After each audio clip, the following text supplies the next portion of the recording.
नमस्कार साथियों, स्वागत है आपका study by DR YouTube channel पर। और भारतीय संविधान और राज्य व्यवस्था की जो इम्पोर्टेंट प्रश्नों की एक सीरीज़ चल रही थी, उस सीरीज़ में आज हम लेके आए हैं वही इम्पोर्टेंट प्रश्न जो एग्ज़ाम की दृष्टि से बहुत ही महत्वपूर्ण है। साथियों, इसके साथ ही अगर कोई भी साथी जो यूजीसी नेट पॉलिटिकल से तैयारी कर रहा है तो वो हमारे चैनल पे सभी प्रकार की क्लासें अवेलेबल है। इसके माध्यम से वो यूजीसी नेट की तैयारी कर सकता है। और जिस प्रकार से मैंने सेकंड अटैम्प्ट में और इजी गोइंग मैंने यूजीसी नेट क्वालिफाई किया था, तो साथियों मैं भी चाहता हूँ कि उस ट्रिक को आप भी अपनाएं और बिना किसी बर्डिंग के या बिना किसी आप ज़्यादा डिफ़िकल्टी लिए हुए आप इसको यूजीसी नेट या जेआरएफ को क्वालिफाई कर सकते हो। तो साथियों, आज शुरुआत करते हैं हमारे पहले प्रश्न की। सुमेलित नहीं है, तो देखिए साथियों, सुमेलित नहीं है। अंतर्राज्य परिषद की स्थापना 1990 में हुई थी, बिल्कुल सही है।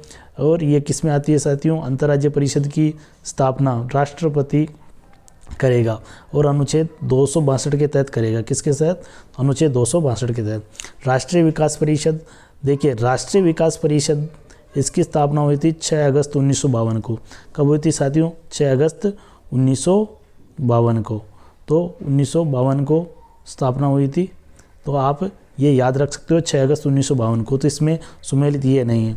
बाकी केंद्रीय सतर्कता आयोग 1964, ये केस संतानम स्थिति के आधार पर किया गया था। अगला देखिए राष्ट्रीय मानवाधिकार आयोग, तो इसकी स्थापना 1993 में हुई थी। तो साथियों, इस प्रकार से इसमें जो राष्ट्रीय विकास परिषद है ये सुमेलित नहीं है। अगला प्रश्न देखिए साथियों, मंडल आयोग जिसके प्रस्तावों ने अक्षुण्ण विवाद का सूत्रपात किया है, जो गठित करने वाले थे। देखिए मंडल आयोग आया था साथियों 1979 में। कब आया था? 1979 में। जब पहली बार 1977 में जब गैर कांग्रेसी सरकार बनी थी मोरारजी देसाई की, तो उन्होंने मंडल आयोग की स्थापना की। और इसमें जो बिंदेश्वरी प्रसाद मंडल इसके अध्यक्ष थे। और ये आ जाएगा इसमें साथियों मोरारजी देसाई। और इसकी स्थापना कब की थी?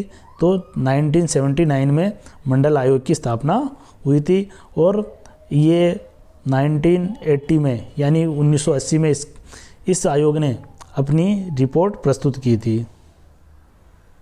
साथियों, जो मंडल आयोग है ये ओबीसी को आरक्षण के संबंध में लाया गया था, अन्य पिछड़ा वर्ग के आरक्षण हेतु लाया गया था। और अगला देखिए, सतर्कता आयोग की स्थापना किसकी अनुशंसा पर, यानी सीवीसी की स्थापना किसकी अनुशंसा पर की गई थी? तो साथियों इसमें आ जाएगा के संतानम समिति।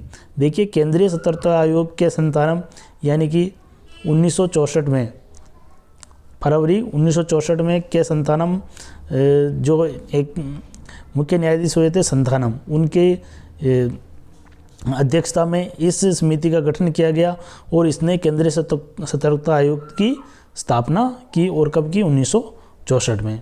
अगला देखिए साथियों, निम्नलिखित में से कौन से पदाधिकारियों को हटाने में संसद की कोई भूमिका नहीं होती है? बहुत ही इम्पोर्टेंट प्रश्न है साथियों, बहुत ही। इसके अंतर्गत देखिए उच्च न्यायालय के न्यायाधीशों को हटाने की बिल्कुल सही है। फिर इसके बाद में उच्चतम न्यायालय के, सुप्रीम कोर्ट के, बिल्कुल सही है। यानी कि ये सब अनुच्छेद 145 के तहत साबित कदाचार के आधार पर इनको हटाया जा सकता है।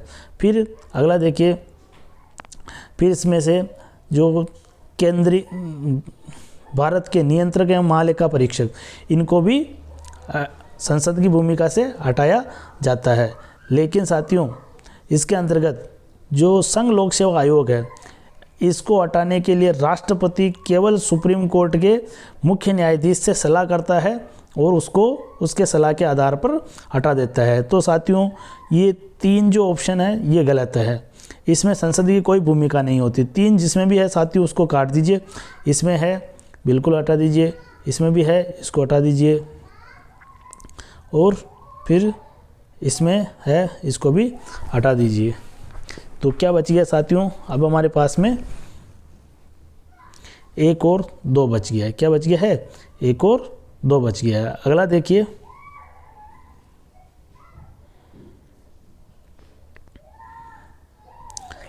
राज्य लोक सेवा आयोग के सदस्यों को हटाया जा सकता है। तो राज्य लोक सेवा आयोग के सदस्यों को हटाया जाता है राष्ट्रपति द्वारा। उच्चतम न्यायालय के जांच के पश्चात राष्ट्रपति द्वारा इनको हटाया जाता है। अगला देखिए,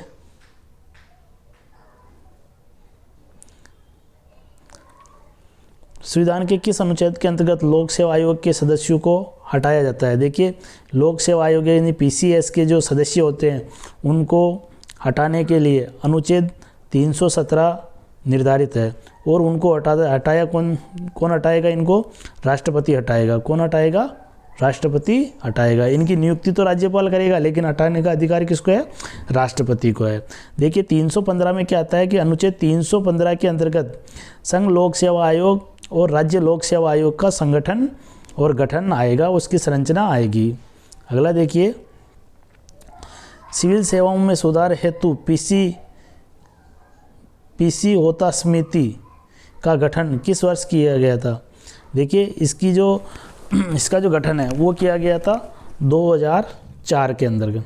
किसमें किया गया था, 2004। ये पीसी होता नहीं है, सो पीसी मेहता है। क्या है, ये पीसी मेहता है। अगला देखिए, केंद्र राज्य संबंध किस सूची में है। बहुत ही इंपॉर्टेंट है और इनडायरेक्ट प्रश्न पूछा गया है। केंद्र राज्य संबंध, देखिए केंद्र राज्य संबंध 3 प्रकार के होते हैं, आपको ही पता है कौन कौन से होते हैं। एक तो विधायी होते हैं, एक प्रशासनिक होते हैं, और एक और होते हैं, बताइए एक और कौन से होते हैं, अंतर्राज्यीय परिषद वाले, यानी कि विधायी हो गया, केंद्र और प्रशासनिक हो गया, और वित्तीय। फिर इसके बाद में होते हैं वित्तीय। कौन से होते हैं, वित्तीय। तो साथियों अब देखो, जो ये प्रश्न पूछा गया है, केंद्र राज्य संबंध किस सूची।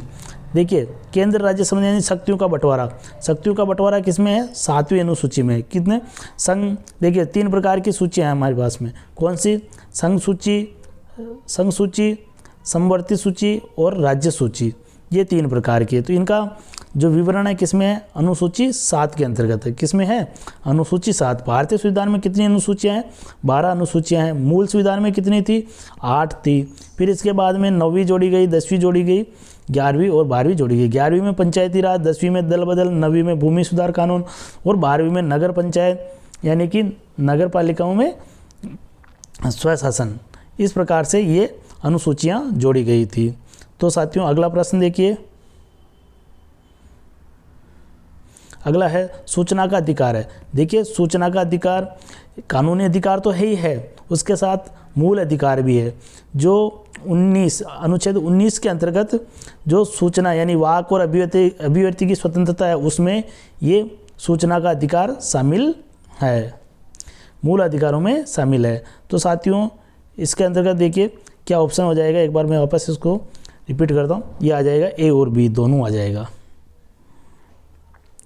अगला देखिए, भारत सरकार द्वारा राष्ट्रीय हरित अधिकरण यानी कि नेशनल ग्रीन ट्राइब्यूनल, क्या है ये ट्राइब्यूनल, यानी कि एनजीटी की स्थापना हुई थी। तो एनजीटी की स्थापना हुई थी साथियों 2010 के अंतर्गत। और 2010 में क्या हुआ था कि दिल्ली में बहुत प्रदूषण और प्रदूषण से परेशान होकर भारत सरकार ने एनजीटी का गठन किया, और इसके तहत ये एक प्रकार का न्यायालय है जो कि प्रदूषण संबंधी मामलों को देखता है। अगला देखिए साथियों, आपदा प्रबंधन एक्ट कब बनाया गया। देखिए ये प्रश्न क्यों पूछा गया है, आपको पता है कि अभी कोविड-19 जो कोविड है वो उसकी बीमारी का बहुत प्रकोप अभी भी साथियों वापस चीन के अंतर्गत आ गया है। तो इस कोविड की वजह से आपदा प्रबंधन का प्रश्न पूछा गया है।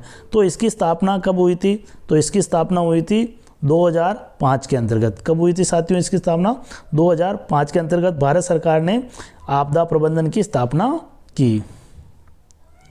अगला देखिए, राज्य की सिंचित निधि का संचालन किया जाता है। साथियों बहुत ही डीपली प्रश्न है। देखिए राज्य की जो सिंचित निधि है उसका संचालन विधानमंडल द्वारा किया जाता है, और इसमें विधानमंडल कहीं पे भी नहीं लिखा हुआ है, मुख्यमंत्री नहीं है, वित्त मंत्री नहीं है, राज्यपाल नहीं है, तो इनमें से कोई नहीं आंसर हो जाएगा। अगला देखिए साथियों,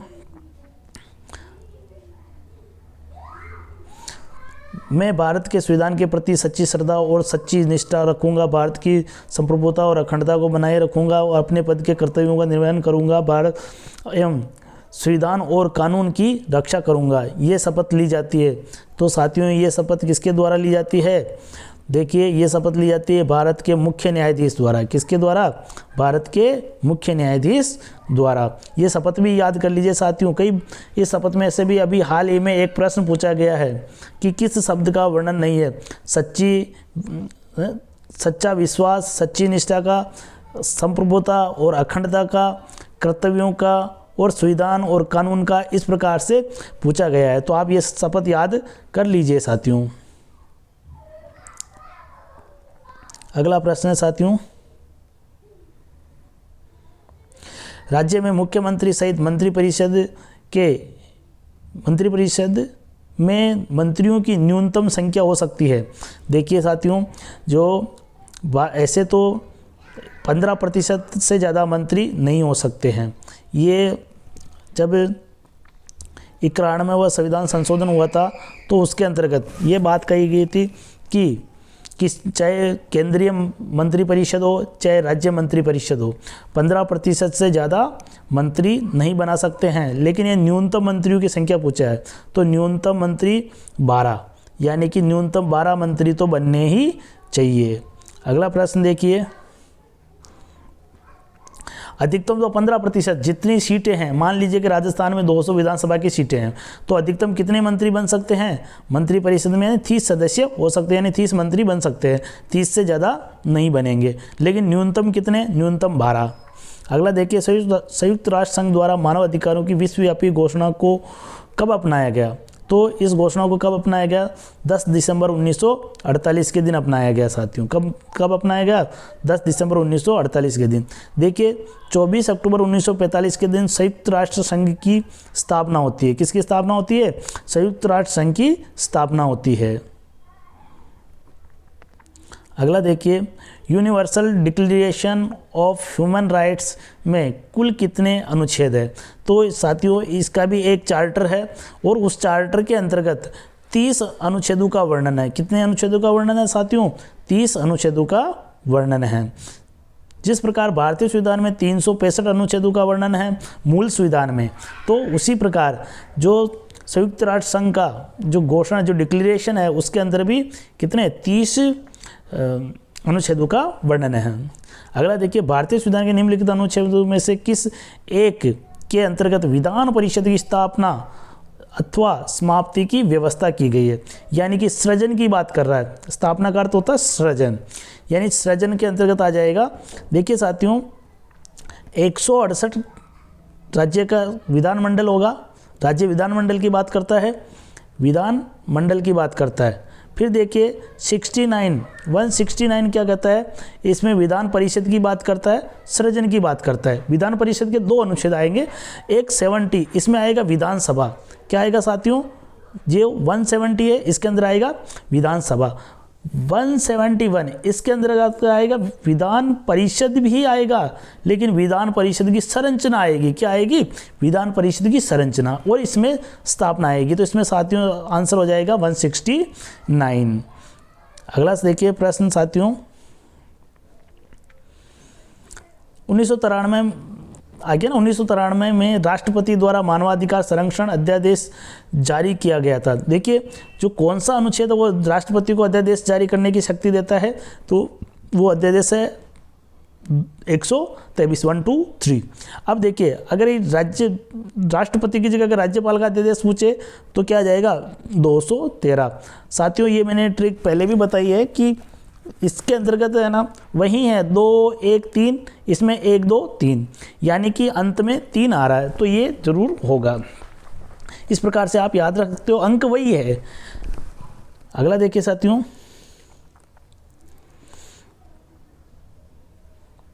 निम्नलिखित में से कौन भारत भारत में संघ राज्य संबंध से संबंधित नहीं है, यानी कि केंद्र राज्य संबंध पूछा है इसमें। केंद्र राज्य संबंध के बारे में कौन सी समिति है या कौन सा आयोग है जो संबंधित नहीं है। देखिए सरकारी आयोग आया था 1983 में। कब आया था? 1983 के अंतर्गत।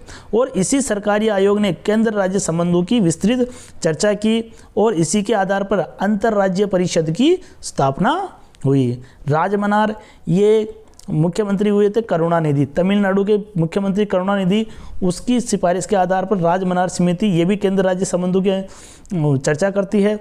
फिर आते हैं पुंछी आयोग जो 2007 के अंतर्गत पुंछी आयोग यानी मदन मोहन पुंछी आयोग, ये जो 2007 के अंतर्गत आया था, ये भी केंद्र राज्य संबंधों पर चर्चा करता है। इंद्रजीत गुप्ता समिति ये चुनाव सुधार आयोग से संबंधित है। किससे है ये? चुनाव सुधार आयोग से संबंधित है साथियों। तो इसमें आंसर हो जाएगा सी आंसर हो जाएगा। कौन सा आंसर हो जाएगा? सी हो जाएगा। इंद्रजीत गुप्ता समिति ये केंद्र राज्य संबंध से नहीं है। अगला देखिए साथियों, इसके अंतर्गत एक अंतर्राज्यीय परिषद की स्थापना की जाती है। तो अंतर्राज्यीय परिषद किसके तहत आता है? अनुच्छेद 262 साथियों, अभी मैंने बताया था 262 के तहत राष्ट्रपति अंतर्राज्यीय परिषद की स्थापना करेगा। अगला देखिए, बहुत ही इंपॉर्टेंट, विधि आयोग के किस अध्यक्ष ने अपनी रिपोर्ट में समर्थन किया कि प्रत्येक उच्च न्यायालय यानी हाई कोर्ट में 1/3 न्यायाधीश दूसरे राज्य यानी कि उस जिस राज्य में हाई कोर्ट उस राज्य के नहीं होने चाहिए, यानी दूसरे राज्य से होने चाहिए। तो ये आए थे न्यायमूर्ति या न्यायाधीश HR खन्ना। कौन आए थे? HR खन्ना ने ये सिफारिश की थी। PN भगवती को तो आप जानते हो, PN भगवती जिन्होंने जनहित याचिका शुरू की थी और इन्हें जनहित याचिका का जनक कहा जाता है। साथियों जब भी PN भगवती का नाम आता है तो मैं जनहित याचिका की जरूर चर्चा करता हूँ। अगला देखिए, भारत में केंद्र राज्य संबंध निर्भर करते हैं। तो भारत में केंद्र राज्य संबंध निर्भर करते हैं साथियों संवैधानिक प्रावधानों पर। बिल्कुल देखो, संवैधानिक प्रावधानों का अर्थ होता है अनुच्छेद 262, इसके अंतर अंतर्राज्यीय परिषद है। और भी बहुत सारे हैं, जिस प्रकार से विधायी, प्रशासनिक और वित्तीय संबंध, 3 प्रकार के संबंध जो केंद्र राज्य संबंधों से अपना संबंध रखते हैं। फिर परंपराओं और व्यवहारों पर भी है। न्यायिक व्याख्याओं के आधार पर भी केंद्र राज्य संबंध निर्भर करते हैं। और बातचीत के लिए यंत्र विन्यास पर ये भी है। तो इसमें साथ चारों आ जाएंगे सभी, यानी कि उपयुक्त सभी आ जाएगा। अगला देखिए, संविधान का अनुच्छेद 249 साथियों अभी हाल ही में एक एग्जाम में पूछा गया था। अनुच्छेद 249 का संबंध है तो राज्य सूची के विषयों पर संसद को शक्ति बनाने की शक्ति, यानी कि राज्य सूची के विषयों पर संसद को कानून बनाने की शक्ति देता है अनुच्छेद 249। देखिए ये आए हैं विधायी संबंध। कौन से हैं ये? विधायी संबंध। 249 देखिए 248 में जो अवशिष्ट शक्तियां हैं वो केंद्र के पास होगी। 249 कहता है कि राज्य सूची के विषयों पर संसद कानून बना सकती है। और फिर इसके बाद में जो 250 है उसके अंतर्गत आता है कि और कोई मामला हो जिसके ऊपर संसद कानून बना सकती है, जैसे कि राष्ट्रीय आपातकाल के दौरान अगर कोई कानून बनाना है तो अनुच्छेद 250 के तहत बनाएगी। फिर 253 के अंतर्गत क्या होगा कि 253 के अंतर्गत अंतर्राष्ट्रीय संधियां अगर होती है तो उसके तहत कानून बनाना है तो अनुच्छेद 253। तो 252 के अंतर्गत 2 या 2 से अधिक राज्य, अनुच्छेद 252 के अंतर्गत 2 या 2 से अधिक राज्य अगर संसद से गुहार करे कि हमारे इस विषय को लेकर कानून बनाना है तो संसद कानून बना सकती है। अगला देखिए साथियों, मैं जहाँ तक मुझे उन ऑप्शनों की ज़रूरत है कि भी इनको यहाँ तक समझाना है, मैं कोशिश करता हूँ कि हर ऑप्शन पे चर्चा करें ताकि आपका जो सिलेबस है वो अच्छे से कवर हो और आपको सभी प्रश्नों और सभी ऑप्शनों का नॉलेज पूरा मिल जाए। निम्नलिखित में से कौन सी एक याचिका अधीनस्थ न्यायालयों की कार्य पद्धति का परीक्षण करती है? देखिए इसके अंतर्गत है ना आ जाएगा साथियों उत्प्रेषण। कौन सा आ जाएगा? उत्प्रेषण। उत्प्रेषण के अंतर्गत ये होता है, मैंने साथियों इसको याद रखने की एक ट्रिक भी बताई थी कि जो निचले जो अधीनस्थ न्यायालय हैं उससे क्या ऊपर के जो न्यायालय होते हैं ऊपर की ओर अपने कुछ मामले होते हैं जिनको मंगवा लेते हैं, उनकी समीक्षा के लिए या परीक्षण के लिए मंगवा लेते हैं, इसीलिए इसको उत्प्रेषण कहा जाता है। इसमें आ जाएगा सी। बंदी प्रत्यक्षीकरण व्यक्ति से संबंधित है। अधिकार परीक्षा किसी सरकारी अधिकारी से अगर वो अपने अधिकारों का ज़्यादा प्रयोग कर रहा है तो उसे अधिकारी की पूछा जाता है कि आप किस हक से ये कार्य कर रहे हो। परमादेश में वो आदेश देता है कि आप, जो न्यायालय है वो आदेश देता है कि आप ये कार्य रोक दे या ये कार्य करे। अगला देखिए, ये सारी जो रीटें हैं ये किस में है? देखिए ये सारी रीटें साथियों आपको ही पता है कि सारी रीटें सुप्रीम कोर्ट में तो अनुच्छेद 32 के तहत और हाई कोर्ट में अनुच्छेद 226 के तहत जारी होती है। 5 प्रकार की रीट। निम्नलिखित में से कौन सा राज्य के उच्च न्यायालय का मुख्य क्षेत्राधिकार नहीं है? देखिए हाई कोर्ट की बात कर रहा है तो हाई कोर्ट में प्रारंभिक क्षेत्राधिकार होता है, अपीलीय क्षेत्राधिकार होता है, निरीक्षण का क्षेत्राधिकार, लेकिन परामर्श संबंधी क्षेत्राधिकार नहीं होता है। ये शक्ति केवल सुप्रीम कोर्ट के पास है। और 143 यानी 143 अनुच्छेद के तहत राष्ट्रपति सुप्रीम कोर्ट से सलाह मांग सकता है, लेकिन वो सलाह उसके लिए बाध्य नहीं है, वो उसको माने नहीं माने राष्ट्रपति की सविवेक की शक्ति के अंतर्गत आता है। अगला देखिए, ये केवल सुप्रीम कोर्ट के पास में। अगला प्रश्न है, निम्नलिखित कथनों पर विचार कीजिए। भारत में 25 उच्च न्यायालय हैं। बिल्कुल सही है, क्योंकि जो 25वां उच्च न्यायालय बना है वो अमरावती बना है। कौन सा बना है? अमरावती। फिर इसके बाद में पंजाब और हरियाणा और केंद्र शासित प्रदेश चंडीगढ़ का एक ही न्यायालय है। बिल्कुल सही है। राष्ट्रीय राजधानी क्षेत्र यानी कि NCR दिल्ली का स्वयं का एक उच्च न्यायालय है। बिल्कुल दिल्ली हाई कोर्ट है। तो ये उपयुक्त सभी हो जाएंगे 1 2 3, यानी क्या आ जाएगा 1 2 3 सी आंसर हो जाएगा साथियों। अगला देखिए, उच्च न्यायालय के न्यायाधीशों के वेतन और भत्ते दिए जाते हैं। तो ये दिए जाते हैं संचित निधि से। संचित निधि से तो दिए जाते हैं, लेकिन किसकी संचित निधि से? राज्य की संचित निधि से। हाई कोर्ट की बात कर रहा है ना, इसलिए राज्य की संचित निधि से, यानी कि बी आंसर हो जाएगा। देखिए संचित निधि का अनुच्छेद 266 के अंतर्गत वर्णन है। किसमें? 266 में। और आकस्मिक निधि का 267 के अंतर्गत वर्णन है साथियों। अगला प्रश्न देखिए, अगर भारत की संचित निधि की बात करें तो राष्ट्रपति का जो वेतन है वो किससे मिलेगा? भारत की संचित निधि से मिलेगा। अगला देखिए साथियों, सुमिलित का यानी कि सुमिलित नहीं है, नहीं पूछा है साथियों। देखो वन समवर्ती सूची का विषय है, शिक्षा भी समवर्ती सूची का विषय है, जिसको 42वें संविधान संशोधन में पहले राज्य सूची में था शिक्षा वन, इनको किस में जोड़ दिया गया? समवर्ती सूची में जोड़ दिया गया। कब दिया गया? कि 42वां संविधान संशोधन 1976 में हुआ था जब। शेयर मार्केटिंग, देखो जो शेयर बाजार है वो संघ सूची का विषय है, ये गलत हो गया साथियों, ये समवर्ती सूची का नहीं है, तो बी गलत हो जाएगा। बाकी तो डाक तो संघीय है और जन स्वास्थ्य राज्य सूची का विषय है, बिल्कुल सही है। देखिए हमारे जो अनुसूची 7 के अंतर्गत है 3 प्रकार की सूचियां हैं, संघ सूची, राज्य सूची और समवर्ती सूची। इनके विषय भी देख लो, संघ सूची के विषय 97 है, राज्य सूची के विषय 66 है और समवर्ती सूची के विषय कितने हैं? 47 है। आप ये भी याद रख लीजिए साथियों। अगला प्रश्न देखिए, सुमेलित नहीं है। देखिए भाग 2 नागरिकता बिल्कुल सही है। भाग 3 मूल अधिकार, जिसको भारतीय संविधान का मेग्ना कार्टा कहा जाता है, इसमें 5 से 11 आएगा अनुच्छेद। इसमें आ जाएगा अनुच्छेद 12 से अनुच्छेद 35 तक। और फिर इसके बाद में राज्य के नीति निर्देशक तत्व भाग 4 में बिल्कुल सही है, इसमें आ जाएगा अनुच्छेद 36 से 51 तक। और फिर इसके बाद में देखिए भाग 5 में मौलिक कर्तव्य, भाग 5 में नहीं है, भाग 4 क में है। किस में है? 4 के अंतर्गत है मौलिक कर्तव्य, ये हो जाएगा साथियों। तो इसमें से ये सुमेलित नहीं है। अगला देखिए साथियों, प्रश्न है, ये वापस रिपीट हो गया है। अगला है, भारतीय संविधान के अंतर्गत निम्नलिखित में से कौन सा मूल कर्तव्य नहीं है? मूल कर्तव्य नहीं है, वैज्ञानिक प्रवृत्ति विकसित करना बिल्कुल है, सार्वजनिक संपत्ति की रक्षा करना बिल्कुल है, भारतीय संविधान के प्रति निष्ठा रहना और आदर्शों का सम्मान करना बिल्कुल सही है। ये लोक चुनावों में मतदान करना ये नहीं है, तो ये आंसर हो जाएगा। अगला देखिए साथियों,